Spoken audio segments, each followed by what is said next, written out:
Hi, welcome back to our channel. Hi. We are Love, Sex, and Marriage with Tia and Tia. And we want to talk about a word that begins with the letter Q that rhymes with the word beef. Queef. Queef. Yo, so have you guys experienced queefing? Well, it's Tia and Tia. Have you ladies experienced queefing before? And what was the experience like? Were you freaked out? Were you excited? Were you like, oh my gosh, what is going on? Were you embarrassed? Did you laugh it off? So many questions. Talk to me. Yes, for me, I think I've experienced it, but I think I heard it from someone before I even experienced it. Okay. So, yeah, for me, it's uncomfortable because I feel like the person, of course, my husband will always think I'm farting, and he's always comfortable farting. But again, it's like we're on the act and you're farting. But again, I discovered he always knows that it's a queef, not a fart. So I'm like, oh, guy, okay. So it's now like, duh, like it's another one. But yes, because I breathe in and out a lot. I think humans in general do. No, I mean a lot. I did not say I breathe in and out. That's what you said. A lot.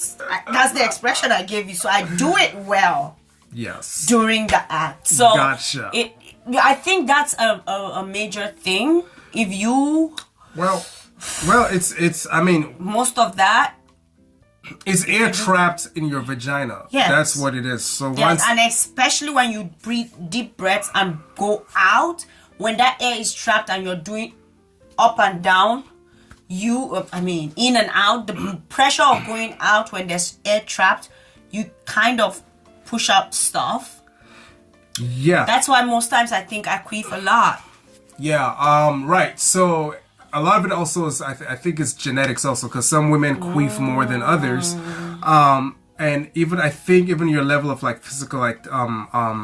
your level of physical activity also actually plays a role in who queefs more than others. Really? But I think the most important thing is it's natural. It happens. It happens. And so there's nothing to be worried about or freaked out about. And let me talk specifically to men here. If you have a wife that is a queefer, the worst thing you could do is freak out or make a big deal about something. It's almost like you freaking out or yelling or making a big deal because your wife snores. Or, she breathes heavily when she's sleeping. Like, there's really nothing much you can do about it, But even much more so, like, you should enjoy it. It's part of the sexual experience. It's part of the whole. It's just what makes her her, and that's kind of what's unique about your sexual relationship with your spouse. So enjoy it, and just keep plowing in there and let it rip.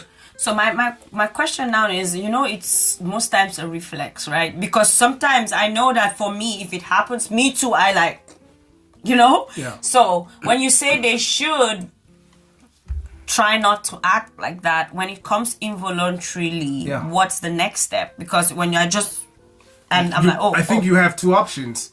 Just keep going, laugh it off, and keep going. Those are your two options. Yeah. Because literally that's all you should be doing, and that's really all that there is to it. Yeah, it's not funny when that mood, and then it happens, and then we stop to talk about it, and we're like, don't do it. Wait, what was that? Like, no, did it's you not fart? funny.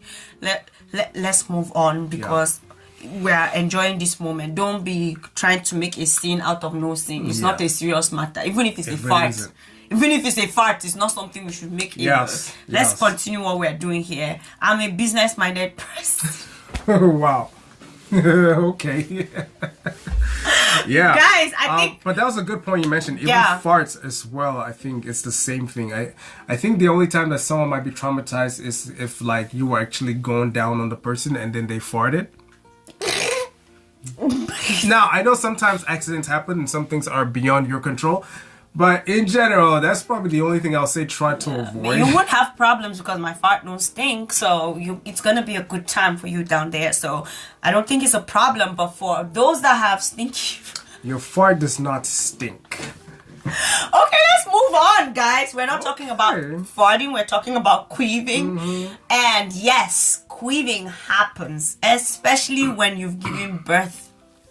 Even if it's not your gene thingy, you don't have any ancestral anything happening, you have given birth, you are having sex, all of these things come together and they can produce queefing. And if you're not experiencing it, good for you. By the way, exercising also gets it.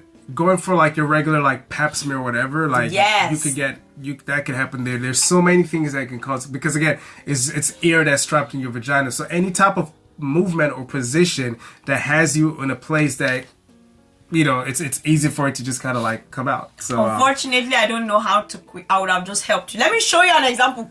We have a very close friend. I'm not gonna mention her name so that she won't be embarrassed, but like it happens to her all the time. Wow. All the time. Oh, that's genetics. Yeah, and that is genetics. Yeah.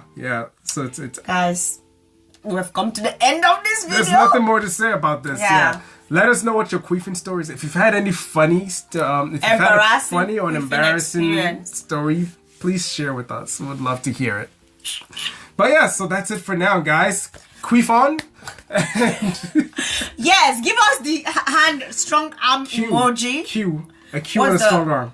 What's it called? Just put a capital Q. Put a capital Q in the comment section. If you've reached this time, we know that you've reached this time and you are our personal person. Alright guys, thank you so much. Please like, subscribe, and share, and we'll catch you at a later time.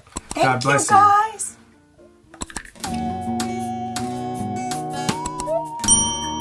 It's Tia and Tia.